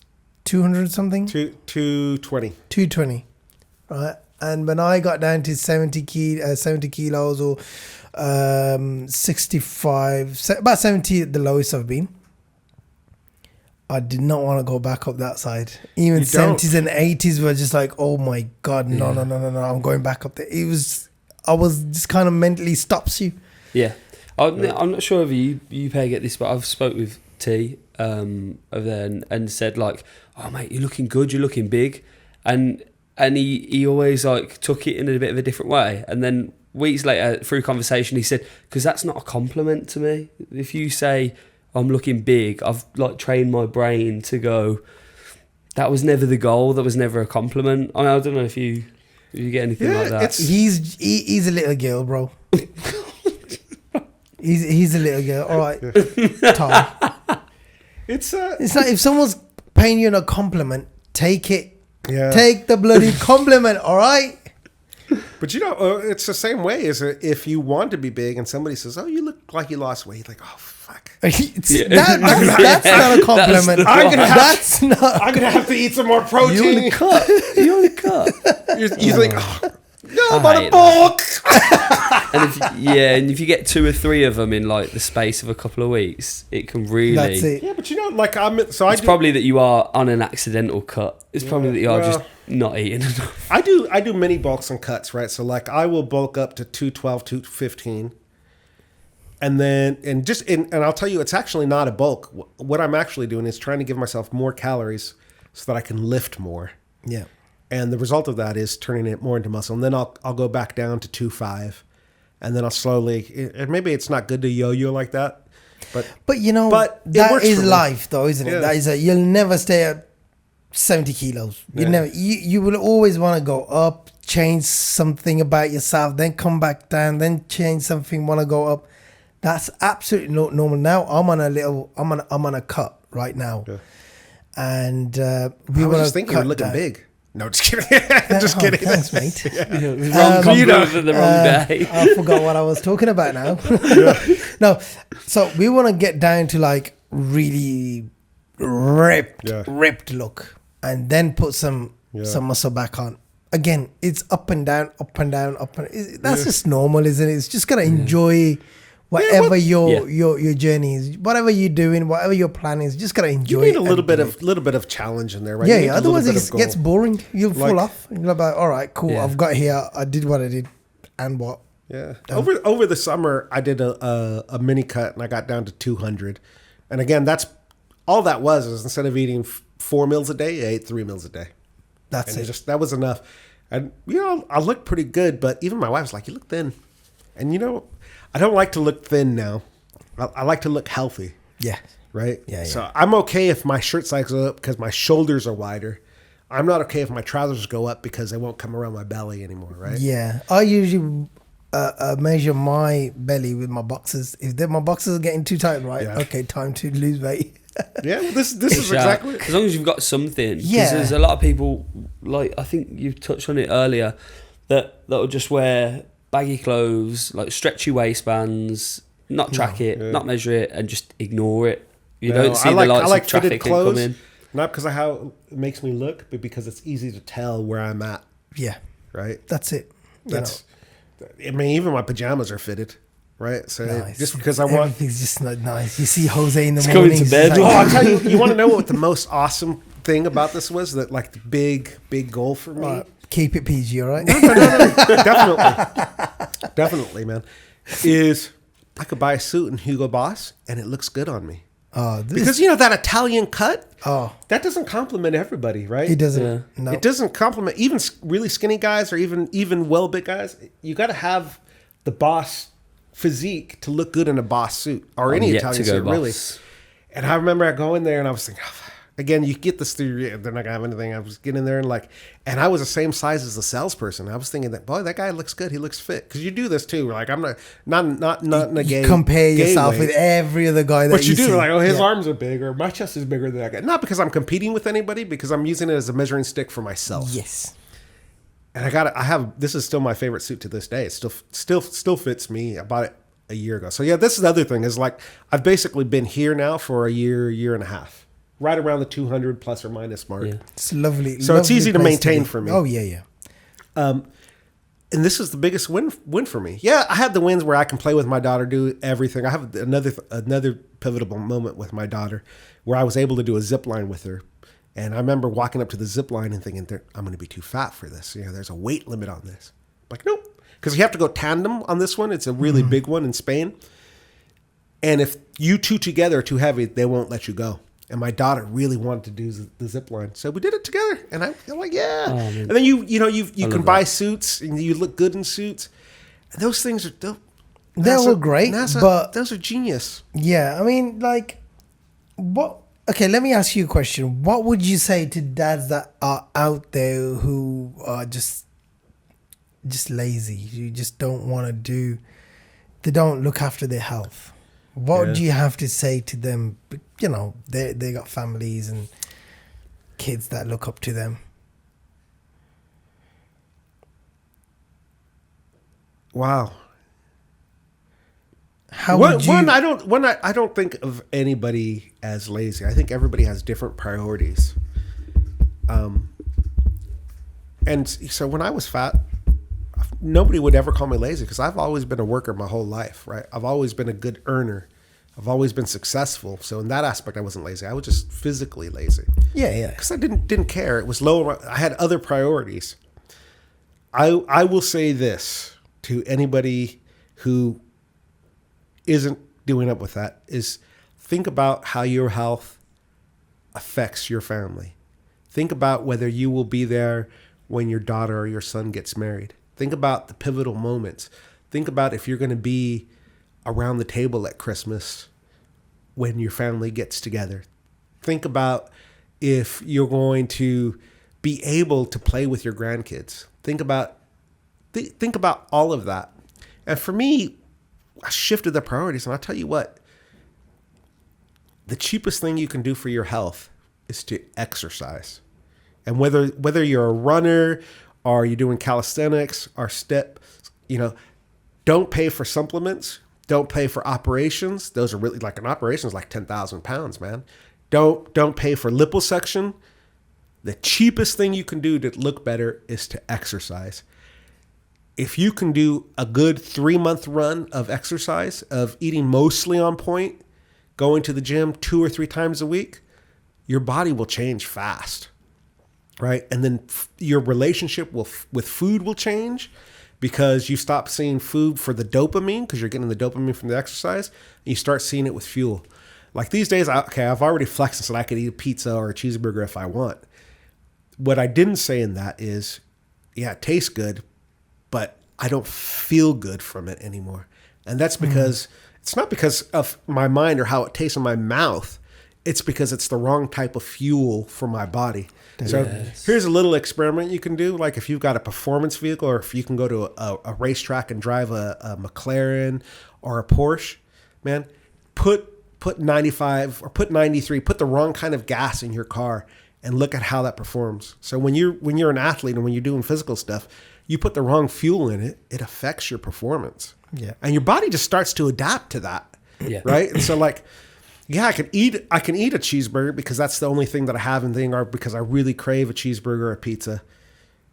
But I feel it, man. Like you get that heavy feeling, and then you start to get a little bit more lazy in the gym, and like you think, that's enough sets, or I'm only it's okay if I do 1 rep less. I just don't have the energy today. I know that if I'm eating on point, my body feels good, it runs good. I have the energy to do everything. Instead of driving my daughter to Cubs, I walk my daughter to Cubs. And then I have more quality time with my daughter. So anybody who wants to start, stick with it for at least 3 months. And I promise you, you will see differences in that 3 months. And it's the consistency. Yeah. That in this game, consistency is what matters. You can actually, you can have really shit days in the gym. As long as you're consistent, you will see results, right? Yeah. Even if you're using super lightweight, even if you've got bad form, if you're consistent for 3 months, you will see results. And that is the magic of the gym. You will see those results. We all know guys who are really well built, who have terrible form. All those guys are just, using physics to move the weight, but have been going consistently for 2 years. They look okay, right? Yeah. You can look okay. I think you reach a point where you're trying to do the optimal this or the optimal that. Just being consistent will change your body in ways that you never expect, right? So for me, I know if at any point my daughter wants to play a game of tag, I'm in the game, right? I am in the game. I can run around the Game block. face. I can hide in more places because I'm smaller, right? It was behind the lamppost. Yeah. If my daughter wants to go on a ride at a theme park, I'm there for it. If my wife wants to dance all night, I'm there for it, man. And that's all it says. Think about how it affects you. You can have more life, trademark Scott. You can have all of that. It is within reach. If I can be, I'm going to say this, guys. I'm nothing special. I'm not a natural athlete. I don't have good genetics, right? I love food. I'm a really good cook, which doesn't help the whole food situation. I am naturally physically lazy, never mentally lazy, never goal lazy. What was my old saying? ABC, always be comfortable. Yeah. That used to be my mantra. If I can do this, man, if I can have a blue placard, if I could be disabled, if I could barely walk 10 paces, anybody could do it. I am not special. I've had the benefit of having some special people around me to help me achieve my goals. Definitely. I always say Scott was like an angel for me. He was the right PT for where I was. Like now I could probably get benefit from any PT because I don't need the nutrition stuff. Yeah. I own that stuff myself. I can look at videos. I can follow influencers on how to do the exercises. For me, Scott was the right PT at the time because Scott's approach was get your mind right, get your body right, get your life right. Scott would give me books to read on expanding myself. Scott would tell me, look, you just need to meditate. Try doing Pilates. Get a massage. Sometimes these are all little elements that you need to get to reach your fitness goals. Sometimes you just need somebody to tell you what it is. Mm-hmm. Yeah. Right? And Scott was right at that time. And now that okay, I want to improve my rear delts, or I want to be able to do a good lat spread, that's when I come back to Scott. I'm like, Scott, help me with the exercises I need for this. I saw Scott before I went to, I summer in Spain. And before I went to Spain, I'm like, Scott, I don't want to take time out of my family life to go to the gym. I've got dumbbells, they go to 30 pounds. I've got a little bench, so I can do some bench presses, not super heavyweight. Help me put together a program with that. So, I'm not looking to get big because I'm on a cut. Yeah. I just want to maintain my muscle. Scott put together a program that helped me meet those needs. Right. So he's like, he'd look at my real dad's like, yeah, you're going to have to do, this, you're going to and have to do flies like that. Tri extension was it? Oh yeah. Well, it was this tricep too. Those pull downs. Yeah. And crossbody tricep extensions. And that's what that's the kind of personal trainer that I need now because I've already got my mind right. I know what I'm doing on nutrition wise. I know how to control my eating. I know what I should eat and when I shouldn't eat. Now it's just fine tuning those smaller bits. That's important to me and what that a trainer is. But so here's my other advice for anybody who wants to start out on a fitness journey. Get a personal trainer. Even a bad personal trainer will help you in the beginning, if only because they're showing you how to make the most of your time. If you're a busy dad, you want to see results fast, learn how to do the exercises appropriately, make the most of your time. Personal trainers are great with that. Once you get past that first 3-4 months, you might need a better personal trainer because your goals are going to change and your goals will change. As you become more able, you'll want to do more things, right? Yeah. So for me, it was first I wanted to be able to do a push-up, and then I was doing a lot of push-ups, and then I wanted to be able to do a pull-up, and then okay, I could still only do like 7 pull-ups, good ones, you know, like really good Proper form ones, of them. And I'm working on that. But you set your goals and find a trainer who's going to help you achieve your goals. Don't get a personal trainer who has a template and just going to make you do the template. If they're not asking you what you want to be able to do, if they're not encouraging you to set a goal, get another personal trainer. Yeah, it's got to be tailored. It's, You know? because as you say, the goalposts are moving that frequently Constantly. based on your life, your ambitions, how you're achieving that one, the next one. Like the roadmap isn't going to just be like, right, everyone starts here and everyone finishes here. And Let me everyone wants ask to you do this one question, right? I always touch up on this subject before we finish. What do you think of body positivity and people who think it's okay to be fat and they're like stupidly fat? So there is a myth that you can be healthy at any size, and it is completely a myth. Right? I will just say that right now. I think body positivity from a mental position is good because nobody should hate themselves. Right? Yeah, I of course, firmly of believe course. you should love yourself. But just because you're not having an operation doesn't mean you're not healthy. Right? It doesn't mean that you are healthy. I meant to say. I can tell you, I felt good. I had plenty of dopamine because I was eating whatever I wanted. You know, I was okay. I wasn't depressed about my size ever. Right? Even if I couldn't go where I wanted to do what I wanted, it didn't depress me. I had enough successes elsewhere in my life that it was okay. You might be okay in the moment, but you're not going to be okay over time. So my knee, it's like I'm a relatively fit dude now, right? If I wanted to, I could go out and run 2 or 3 miles, no problem. I can work out in the gym hard for 2 hours, no problem. Relatively healthy by anybody's standards. My knees are completely effed.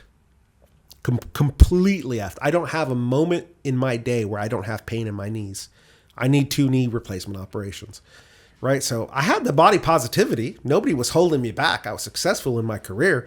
I have a beautiful wife. Even as a big fat dude, I had a beautiful wife. Right? Nothing holding me back. Plenty of body positivity. I wasn't in the hospital every day. I wasn't seeing doctors every day. But my body was slowly deteriorating away. My knees are gone, man. Being obese, my body positivity cost me my knees. Right? So, yeah, I think it's good from a mental health perspective. No, because once you start talking down to yourself, once you see yourself as negative, it's hard to be positive anywhere else in your life. So it's okay from that. But it is completely a myth that you can be healthy at any size. You cannot. I'm sorry, guys. I'm sorry to break it to you. I don't mean to be the guy who got fat and thin is now telling everybody to get thin. You will have health problems if you remain fat your whole life. I have health problems that surgery and the cost of my life is going to affect me. And I just have to make peace with that. And that still hurts me to this day about that at some point I'm going to have 2 knee operations. That's going to take me away from the gym probably for 6 months, right? I'm going to end up, I'll do one at a time and end up with one leg that's really big and one leg that's really small. But that's going to take, so going back to how I define myself, when I have those surgeries, I've just cost my wife at minimum a year of dancing with her. I've just cost my daughter a minimum of 6 months to a year of not playing tag with her. And as I define myself, I've just cost my professional life a minimum 2 or 3 weeks of being out of the business because I have to have an operation. So yeah, I was positive about my size, but the side effects. There's a real balance to it. You cannot be fat and be healthy. I'm sorry. I would love to be fat and healthy. If I could be obese and eat whatever I wanted and still play with my daughter and still dance with my wife all night and still do everything else, not have any side effects, I would gladly turn into a fat person tomorrow. Me too. It is not about how I look. For me, it's not about my aesthetics. It really, really isn't. I am pleased that I have some good aesthetics now. Yeah. I'm pleased that I can fit into clothes. See, all now. of that comes with hard work. That's a reward. Looking good. The way I look at it, when you go into the gym, your goal for the gym was to be healthy for yourself and for your family and whatnot. It was never to get onto stage and be stage ready and all of that. But you put in the hard work And for that to kind of pay you back, it's the look that you get out of it. Yeah. That's the repayment of Well, mate, going Yeah. to the You gym. know what? being healthy and fit is the ultimate flex. Yeah, Because 100%. nobody can give it to you. Yeah. Nobody. You can inherit money. You can get operations to have your face change. You can get liposuction, but being strong and being healthy, nobody can give that to you.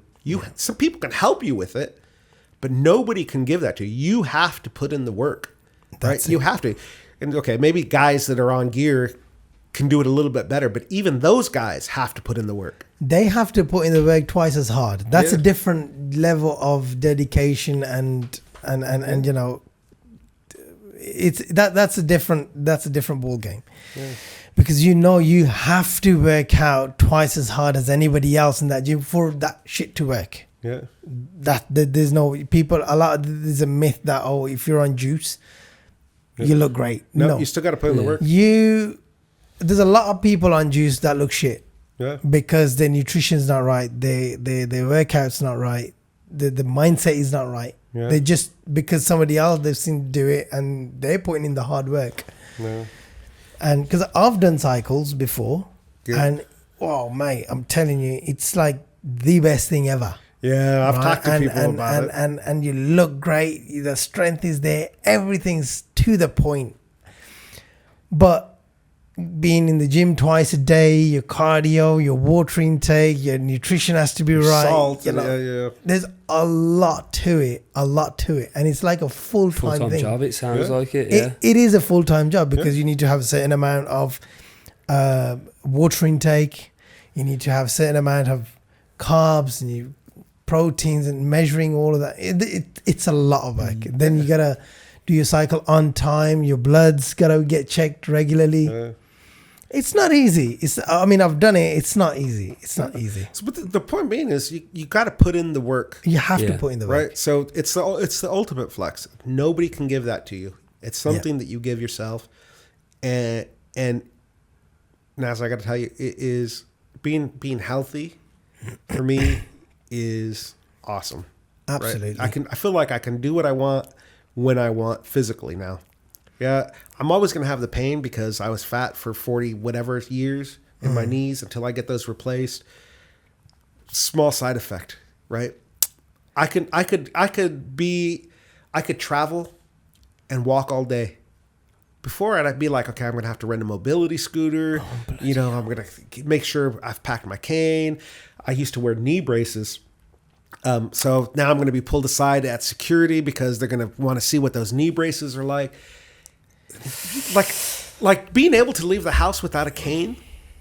For Just me, that. is just that's something as that. still, and my knees will give out. If I'm just standing, my knees will give out. And so this is why, if I'm walking with my family, I'm See, now walking you can fast. flex with that cane Yeah. in your boss suit. Yeah, Yeah, it's a different. Hat, It's a different cane, yeah. banging suit.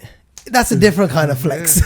So there's one other thing, guys. I want to. But make sure it's not the sugar cane. Yes. Tell anybody who thinks so. We're talking about the body being a flex. There is a myth of metabolism, and that some people are thin just because they have a faster metabolism. I've done the research, guys. It is complete bullshit. You decide your own metabolism. There are some people who are thinner, and they might eat a cheeseburger and have a terrible diet in the moment. But generally, what science says, and what people who research this says, is generally that might only be the 1 out of 20 meals that they have like that. Generally, they're moving more. Yeah. Right? Those people are walking more. Those people are controlling their meals and their appetites more. All that stuff. If you see anybody who think, oh, he's got such a great metabolism, he can do whatever he wants. Do yourself a favor and track them and do whatever they're doing for 2 weeks. And you will see that the myth of the metabolism is a lie. Now, where this changes is people who have muscle, right? When you have muscle naturally demands more energy. So it does change your metabolism. metabolically active. But people who are thin, if you match their life, you will become thin too. You'll see that they move more. That's a very good way of They get up and thinking move. They get up and switch the TV themselves.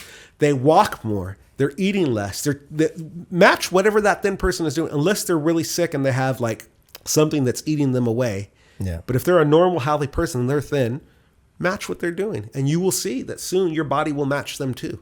Yeah, it's neat, isn't it? Non-exercise activity thermogenesis. So not actually exercise, but movement instead. So if you've got someone that seems to just fidget a lot, over the course of the day, will probably burn an extra 50 to 100 calories. It doesn't sound like much, but... No, but that same person is up. probably still, without thinking about it, doing 15,000 steps just because they're moving, right? Yeah. So if you match... If I did what Scott did and I ate like Scott ate, I might not have his genetics, so my shoulders might not be like Scott's or my arms might not be like Scott's, but I would probably roughly be about the same... Body fat percent. Yeah, body fat percentage of him. So Scott might have metabolism that's slightly higher than mine because he has more muscle. Yeah. But I would get in within the range from just matching what they do. So don't let my metabolism is slow stop you from your fitness journey. Yeah. My metabolism was slow, man. I was almost 400 pounds. I was almost 200 kilos. Non-existent. My metabolism, and it changed. And now my metabolism is through the roof. Wow. Right? Like to maintain, so like my 210 now, to maintain this, I have to eat 3,500 to 4,000 calories. And at that age, when you started all of this, what 5 years ago? 46, I think I was. Yeah, 5 years ago. Yeah. Wow. It's not easy. It's not easy. Appetite demand is changing as well along the process. Just the age itself, people give up. Yeah. Yeah. They don't, because your 50 testosterone now. goes down, right? I'm 50. They round it up to Almost 50. halfway. And it is what it is. I've had a good life. I'll see you later. Check it out. And that was my thinking, right? Like when I was obese, I knew I was going to die young, and I had made peace with that. I'm like, if I make it to 65, it'll be a good run. It gives me chills. Right? You just make peace with that. Just I'm like not you make ready. peace with the I'm fact not you can't ready sit to where you die want. yet. I need to repent for plenty of my sins. Well, this is the thing. Once you start getting more life, once you start wanting more life. Yes. Once you can play a game of beach volleyball, you want to play more beach volleyball. Once you can do a chin up, you want to start doing more chin ups.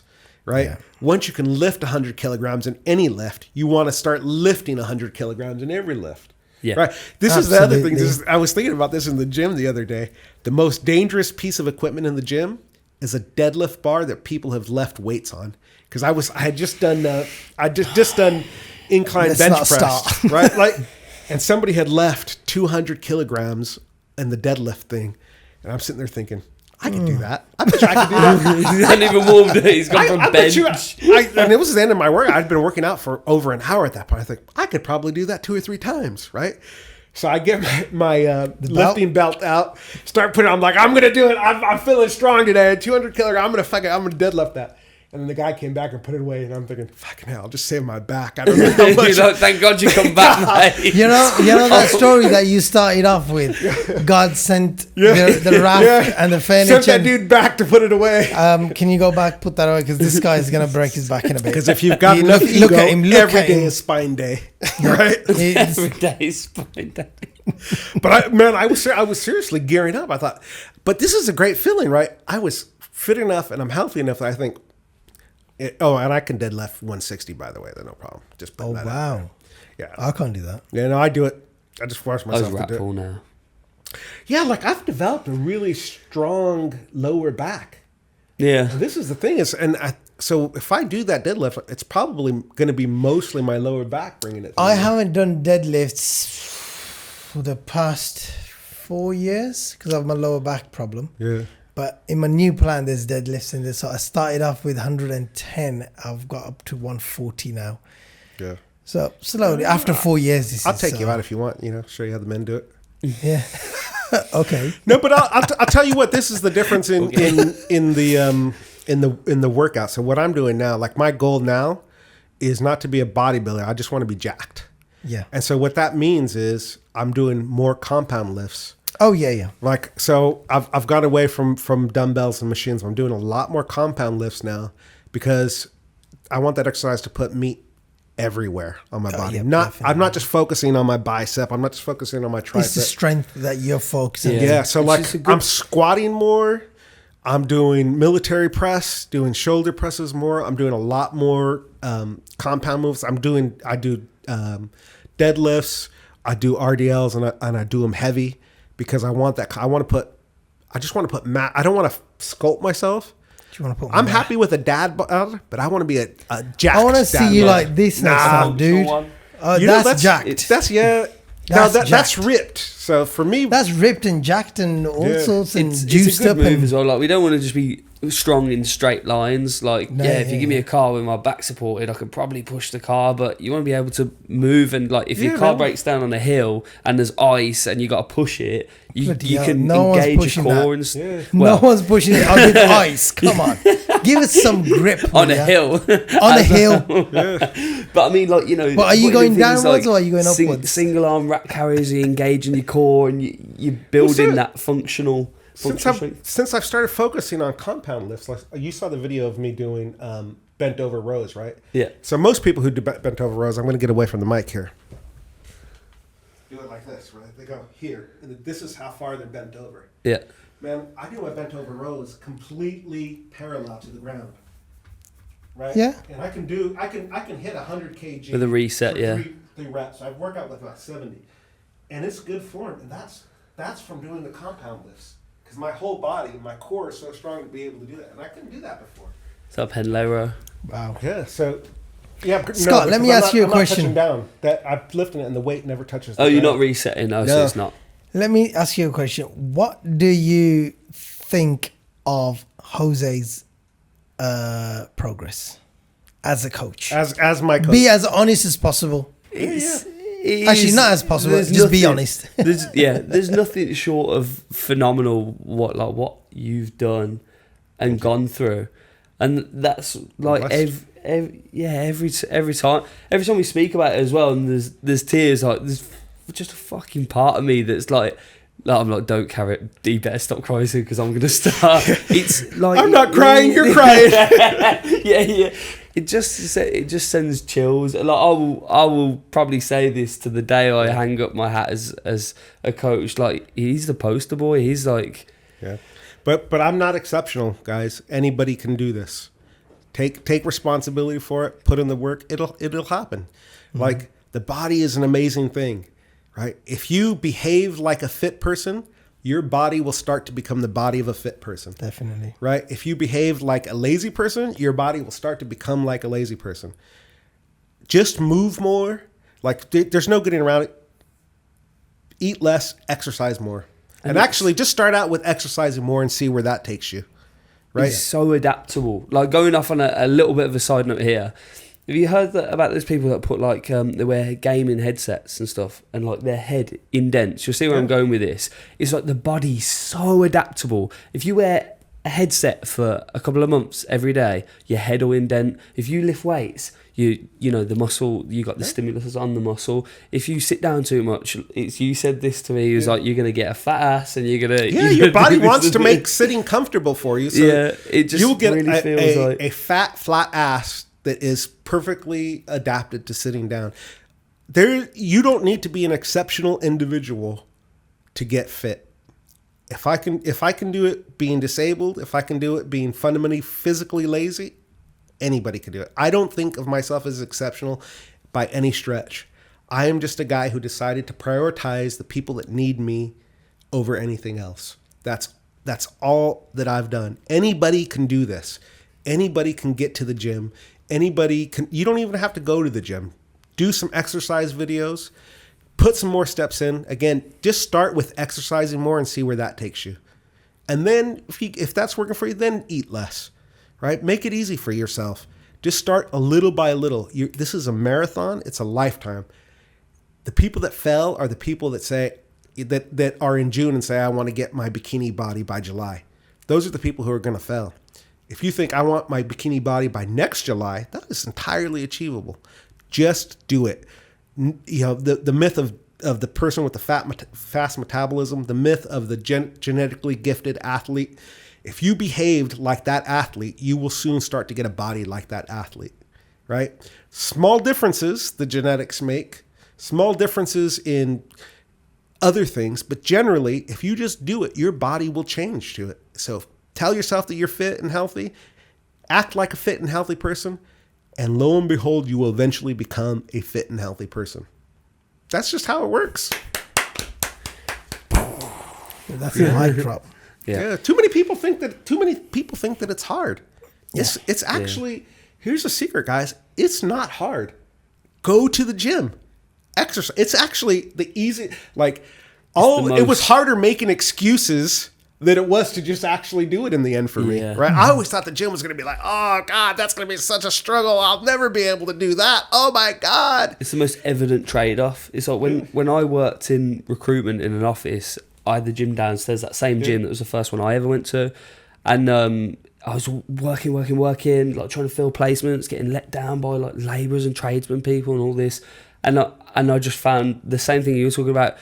I put in the work down there and nothing lets me down. Like I just seem to be getting somewhere. Put in the work up here and it's like got meetings cancelled and deals falling through. And I just felt like I had more success in the gym than at the time, in the office. The gym is it is honestly the easiest part of my day. And if I wish I could go back and tell myself that before I had the gastric sleeve, right? Yeah, I wish I could to go through all of that to kind of get to this point. Yeah, if you never did that, you might had. And don't get me wrong, I'm grateful for that, if only because it was the switch that put it on me, right? It was I had to do something drastic. I wish I had, and there was a moment when I had lost that 80 pounds in 3 months, so that I could have the operation. Where I thought I should just carry on. Exactly. I don't need the operation, and I thought, well, my history with dieting before that, because there had been various times in my life where I had lost up to 100 pounds by doing stupid shit like Atkins. I did the juice diet. I did the soup diet. I did the fruit diet. I've done everything, man. And you can't stick to it because it's too restrictive. Yeah. Right? I wish I could go back to myself and say, don't do that, because you're going to reach a point where you're going to want to eat more calories. Yes. You're going to reach a point where you're going to want to be able to do when stuff. You fall off, you go on the other train like stupidly, and you start eating and eating and eating it because you want to fill all that back up. Your body wants it more. You haven't had it for a month, and the whole month of consuming is within weeks. Like it's taken. I remember, Scott's advice to me was you need to stretch your stomach back out, because I was lifting so much, because I'm doing so many sets, because I go to the gym 5 days a week. I do actually now, to maintain my happy weight, where I think I look good, where my wife thinks I look good, and still be physically fit, I have to eat 3,000 to 3,500 calories a day. Perfect. I just have to. And if I eat less than that, I lose weight too fast, and then I start freaking out because I think I'm losing muscle. I get too thin. But it's easy for me, right? Like my body naturally wants about 24,000 calories. Mm-hmm. Sorry, 2,400 calories, right? Naturally. Yep. I have to force myself to eat those extra calories. And if I want to really bulk and go up to 4,000 calories, it's like my jaw starts hurting because I have to chew so much, because I don't want to do it dirty. That's like, oh, fuck, I'm going to have to eat this chicken and chew that so I can fit more of it in there. And your stomach does stretch back. This is the thing they don't tell you, right? When you get the gastric sleeve, your body's an organ. You can stretch it back out. And this is why there's lots of people who have had the gastric sleeve or has the band who are still fat, because it restricts their calories in the short term, but because they don't change their diet, because they're not exercising more, your body will just grow back out. Yeah, it just manages volume, doesn't it? For a short period. But you can force your stomach back out because it's half a milkshake. That's a very small volume. But the same way you can put on muscle is the same way that you can put on flesh in your stomach to grow it back out. Mm. So... yeah. Here's another tip for the folks. Think about what you're eating in terms of stomach size. So if you want your stomach to be as big as that mountain of food, then eat the mountain of food. But if you want your stomach to be nice and flat, then eat the size you think you want your stomach to be. That's it. Right? It's actually a really simple way to manage what you're eating. Think about that plate as your stomach. You want a smaller stomach, put less on that plate. Yeah, it switches your mind, like being a bit more mindful about what you're putting in. For sure. See, the way when I go out to a restaurant to eat or something, I usually keep the proteins palm of my hand, carbs to the fist of my hand. Yeah, we do. And some fats or whatever. Just like visually, I mean, I've been doing it for so long, I can just kind of visually. Yeah, you get to the intuitive. Like I'm there at the intuitive. That's just like a one-off meal when I'm out and about. And obviously I have carried scales with me before as well, but I get told off. So yeah, I just kind of go with that visual overlook. If it's 15, 20 grams up and down here and there, it makes no difference. Yeah. This is the other thing. It does get easier. So you've just described. You can now eyeball your macros now, right? Yeah. That's basically what you were just saying. In order to get to that, all you got to do is track for a little while. Yeah. So I did really macro tracking, calorie tracking for about 6 months. Mm-hmm. I never wanted it to be about that, so I did it begrudgingly. Scott made me do it. But it did develop my laser eye for that. So where I can look at a meal now and go, right, that's probably 36 grams of protein. That's probably 40 grams of carbohydrates. It helps when you're out and about and, you're in a restaurant, you can kind of tell, okay, this is okay. It's not too much or too less. Yeah, and good way of if learning. you don't calorie count or you can't check your macros, you'll never be able to do that. No. I had to do it You with just type 1 don't- diabetes, look and go, how many carbs is that from the age of 12? And that was a learning process for sure. Yeah. I have to go now, mate. Sorry. Yeah. That's I wanted to finish off as well. But again, thank you very much for coming, guys, and sharing your experience. Like I says, it's always here. If you ever want to come back and talk about something else, let's do that. There's lots of things that we can talk about, just to inspire someone. But Jose, it's been an absolute pleasure meeting you, talking to you, Thank you. and hopefully someone out there, it's gonna resonate with someone and they make that positive change. That, if he was a fat boy and now he's become this person that he can eat whatever he wants, because usually that's what fat people do. They just want to eat whatever they want, and that's you want that But, dopamine. You want. So now he can eat whatever he wants and still look great, strong, everything. But just by taking an hour out for his workout, the overall picture is just an amazing, amazing journey. So, and on that note, I wish you all the best with your journey, and I hope it continues and you make amazing progress. But now I want to see you even better next time. Yeah. Yeah, I know you're happy with that, but I'm not yet. No, I want to be. I want to be strong, right? I want to be this weight, but with more muscle mass. Yes. So it's a journey. Next time we talk, I want you to say, "Yeah, I did my 100 kilo bench press for lovely 10 reps, not a problem." So that's your goal for next time. Yeah? All right. I'm not going to come back until I can do that. And I'll see you next. And I'll see you next week. Cheers. Thanks, NASA legend. But gents, it's been a pleasure. Thank you very much. And like I said, I hope someone picks up this story and follows it through. Your socials will be on the screen, and in the link below as well. They can follow you, and they'll have all your stuff as well. Yeah. And if they need any help with coaching or any motivation, of course, just start the journey, man. Just start the journey. Start the journey. Just Thank you do very it much. and be consistent. Anybody can do it. Absolutely. No matter what your disability, no matter what, there is an exercise that you can do. I promise you there is. Do the research and you can do it. On that note, thank you very much. Cheers.